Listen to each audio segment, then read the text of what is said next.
So really pumped today, up here at PPG, brought the bumper up that I've been working on, going to put some colour on it. I haven't seen this colour sprayed out yet, so I'm sort of hanging to see that, and we'll get it out in the sun. It's a really good opportunity to catch up with Johh Hiristas, who I've had an association with for a long, long time. He's full of knowledge, full of information, and I'm going to bring all that information to you, so hope you enjoy the show.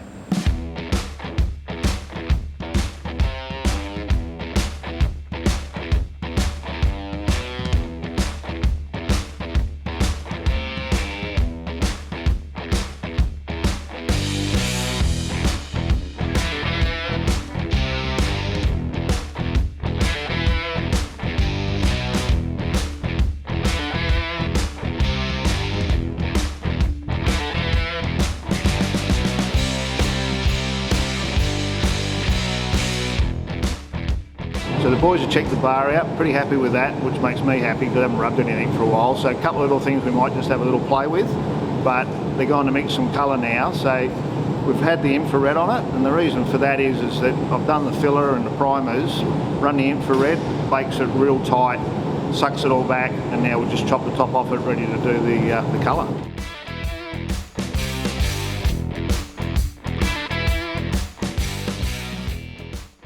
Righto, so John's going to just work through us a bit about how to select a colour and the best way to go to get that show car look, or I guess show car look's my thinking, but that right look.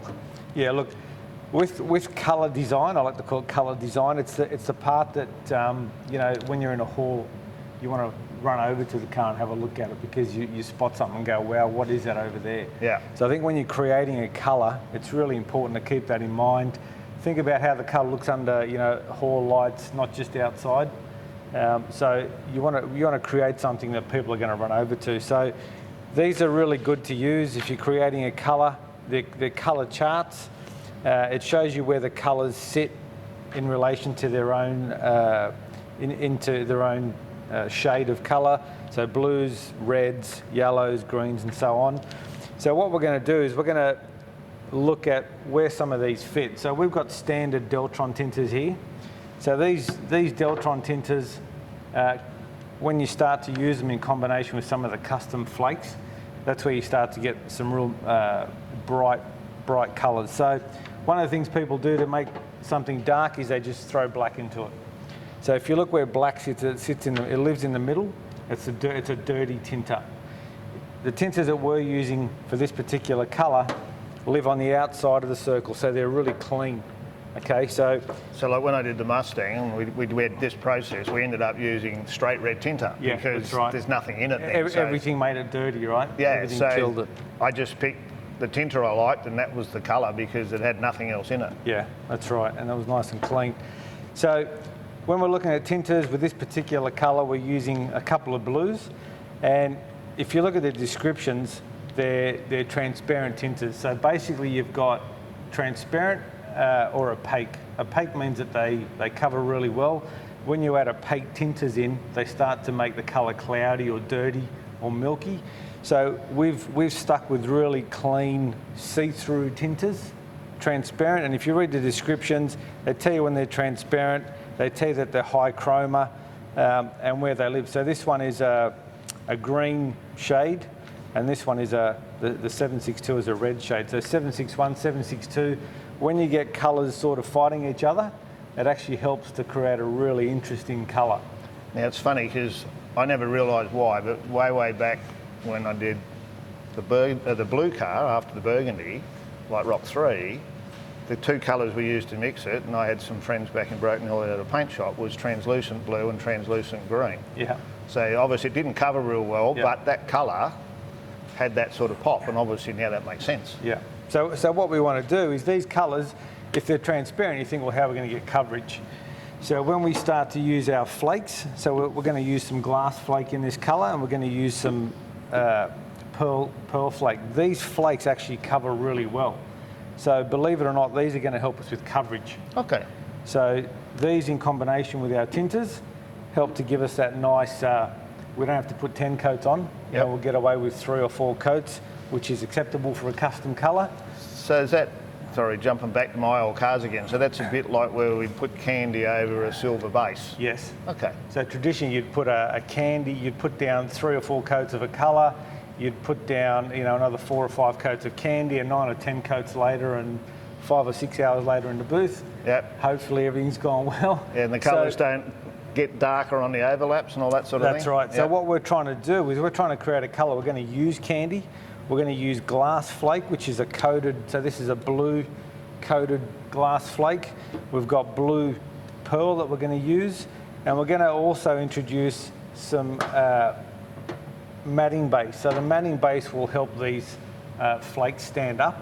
Okay. Right, and then we also help to balance that with some colour blender, which spreads everything apart and lets it have its own real estate. Tricks of the trade, eh? When you don't use colour blender and you add too many flakes, they fight for each other and you end up with a really gravelly look.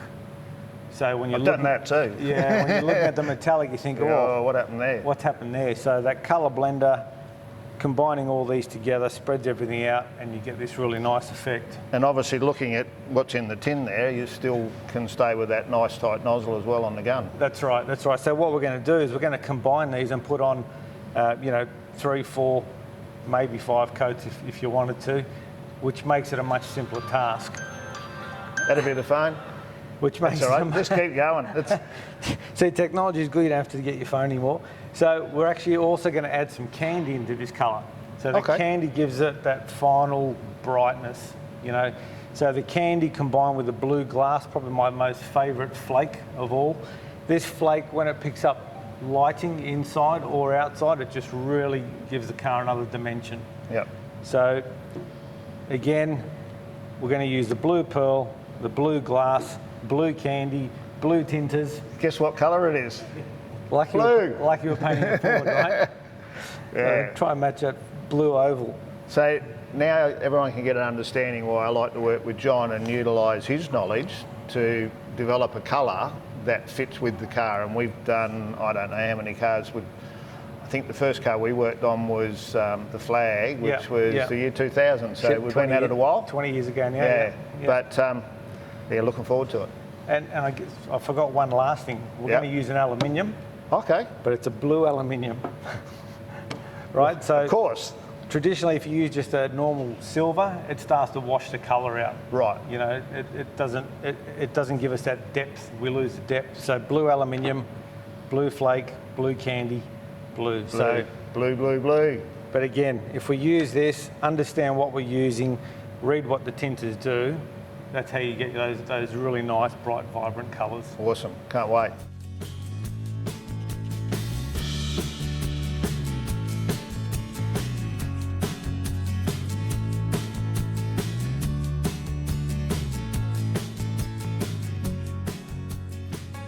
So we've jumped in the mixing room now, so don't you love how nice and spotless the whole place is? So we're just going to mix the colour up, and John's just going to go through the process, because I'm a bit taken, there's 2 tins on the scale. So what's happening, John? So what we've done, we've mixed our colour, we've formulated our colour, we've loaded into a software program, into Paint Manager, so we don't have this guess colour. We can reproduce the colour time and time again. We've got 2 containers on the scale, so one is for our liquid and one is for our powder. So when we put the powder in, if we just add it into the liquid, it could clump up.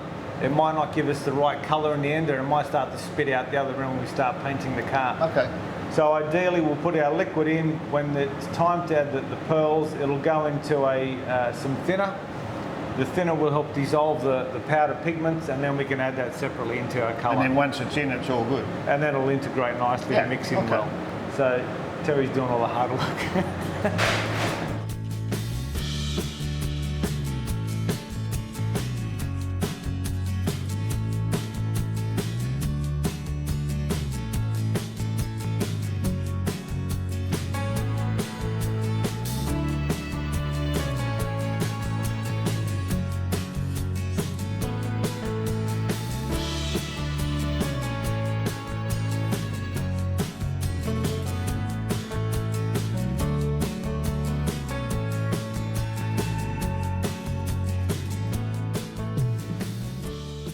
Righto, so we've got the colour mixed.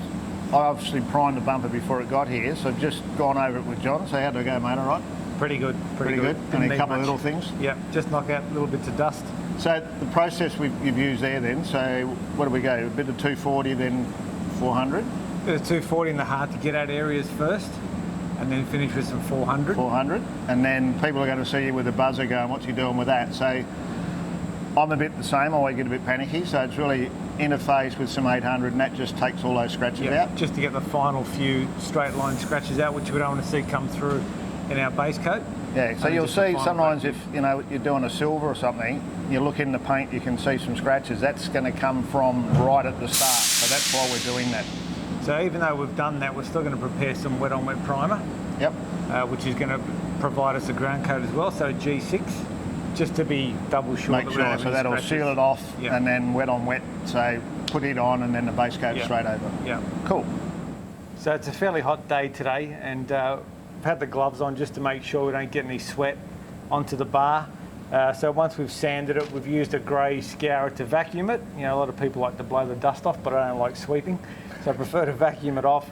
We've cleaned it with a water metho cleaner, which is good to get all those sweat, salts and body fat off the bar. Yep. And then our wax and grease remover, our Prepsol, takes any of the other non-waterborne contaminants off. So I had someone ask me that question the other day on the channel, was what's the difference, is there a difference between Prepsol and wax and grease? Yeah. So it's pretty much the same, Yeah, same? So the best way I can explain it is if I got a cup of coffee or a can of Coke and sat on a panel and let it dry, and we had those marks on there, I could Prepsol it till the cows come home. It won't remove that type of contamination, but the water metho will. Okay. So salt, sweat, fingerprints, that's where you need a water-based cleaner before we use a solvent-based cleaner. Okay, makes sense.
Today, I want to have an opportunity to talk to John about these panels, which are going to be at Summernats on the stand there, so on the PPG stand. And I get asked all the time, John, about bare metal prep, and obviously I'm a big promoter of dioxidine and all the different names that's under, and metal prep type product. So just like to have a chat to you about the prep from bare metal through to primer. Sure. Well, I guess the first thing is when somebody's spending a lot of money building a car, you want to be sure that once it's completed, it stays like that for a long, long time. So if we start at the start, which is dioxidine, dioxidine's our first layer of corrosion protection. So the key point for dioxidine is that it puts a crystalline coating on the surface. So it's our first layer of corrosion protection, and then we follow that with the epoxy. So the epoxy sticks to the crystalline coating, and now we can start to prepare it for body filler or spray polyester. Okay, so when I've got panels, in the workshop for could be 12 months in bare metal, obviously I treat those to keep the rust at bay, and if they get a bit of surface rust from handprints or whatever, I can get rid of that with the dioxidine. So that's one use. The other one is when I'm ready to paint, obviously I'm going through the data sheet to get that process right. Sure. And a lot of people find it really weird that you've got to wash it off with water. Yeah. But had the clear understanding, as you've told me before, is that process is there. But I see on a lot of the pages on social media that people then are doing the coating and then sanding it Yeah. to supposedly get a better adhesion. So that's obviously the wrong thing to do. Yeah, so you're defeating the whole purpose. The whole purpose is that first initial layer of coating is there to promote adhesion.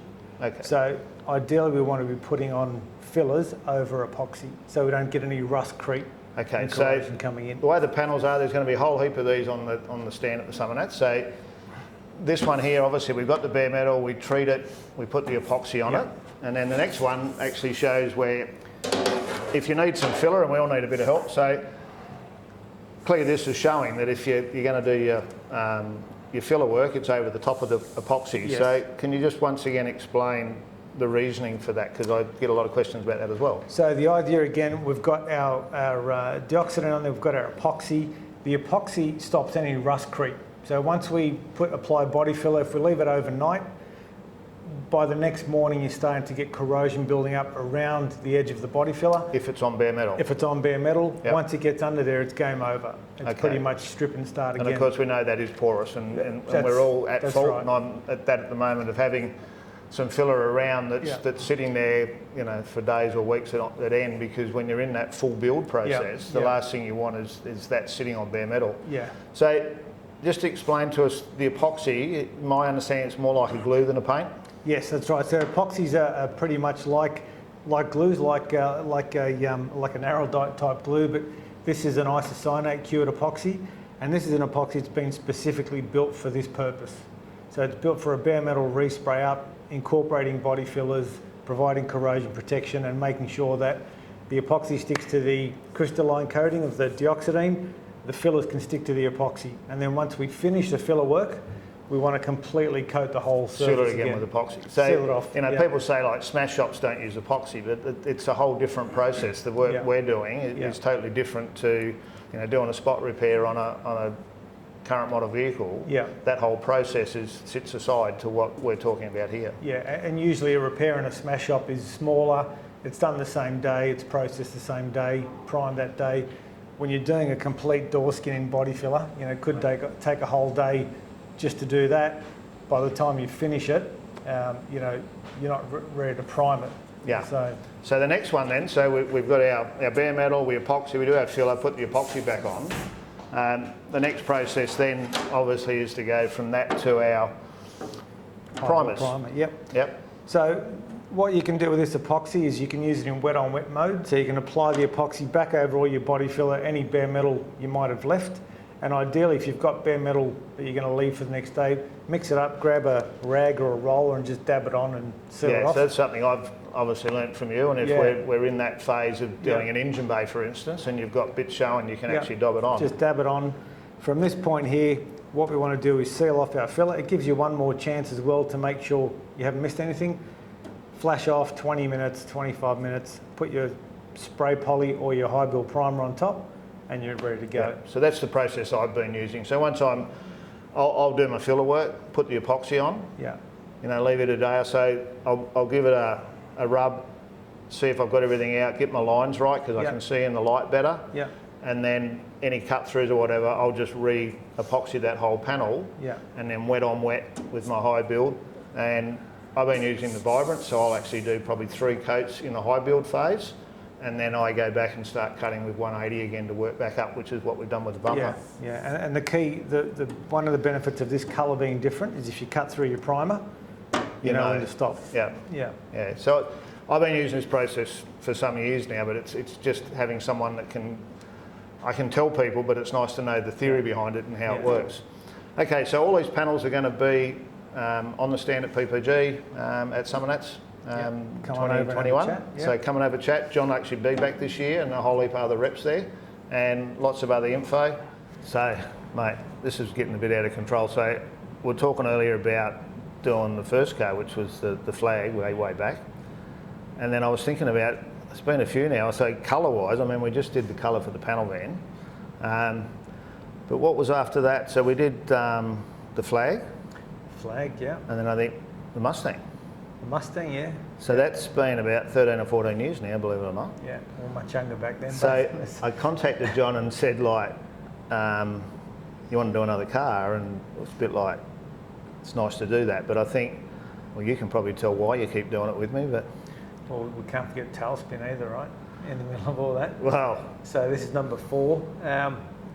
Yeah, I think for me it's nice to be able to work on other people's cars for sure and see the end result. You know, and particularly when you're working with someone like yourself who puts so much thought into a build and to see the end result, it's a good journey. You know, it's good to come along for the ride and be part of the ride and see what the end result is and get people talking again. So it's yeah, always a pleasure. I think it's a lot to do with him. Just got to hang his hat on a decent paint job every now and again, because you obviously did your trade, and then you've been with PPG for 20 odd? 28 years now. 28 years. Yeah, so I've had a company car for 28 years. Nice. So it's been good, and yeah, I've travelled a lot for work. You know, moved interstate and back quite a few times. So it's made it difficult for me to do anything as far as building a car. You know, when I was younger, I had an XC, had a GT, XY, but you know that's probably it for me. And yeah, just too much time away. Yeah, keeps your hand in. Yeah. Yeah. So obviously, with what we talked about with the colours, to me it's imperative. It's okay to have a colour, and when I talk to some of my clients, I often say, look, what colour don't you want to try and to get to a colour? And I mean, with my panel van now, say, if you're still here and I'm still going, that might be the next one we've got to paint. But good chance. You know, I've sort of gone back to the colour I had then, but once I've done that nice clean mix to get the result. And then as we've seen just playing with a bumper bar now, you know, I get it to a stage and I bring it here, and then it's nice to have that really keen eye again to actually go, well, you missed a bit, or we're going to fix this bit, because that's where I know when I'm building a car, you do as much as you know, to your knowledge and where you want to be, but you run out of patience for that particular part. And sometimes you just need a new eye to come in and look at it, you know, constructive criticism and say, what about that bit? Yeah, and even lighting, you know, you see lighting play such a critical part, you know. You know, when you get spray booth lighting and you've got real nice bright lighting versus a workshop with different lighting, and you see that it shows as well. A car turns up and you know, the builders start seeing things they just couldn't see in their shed. You know, so I was only telling a guy the other day about, you know, the daylight torch. That, you know, I see the judges, most of them carry a daylight torch, and you can put any sort of torch you like on, but as you put a daylight torch on, it's like bam. Yeah. You know, and there's stuff you just haven't seen. Yeah. So there's no end to where it all goes, eh?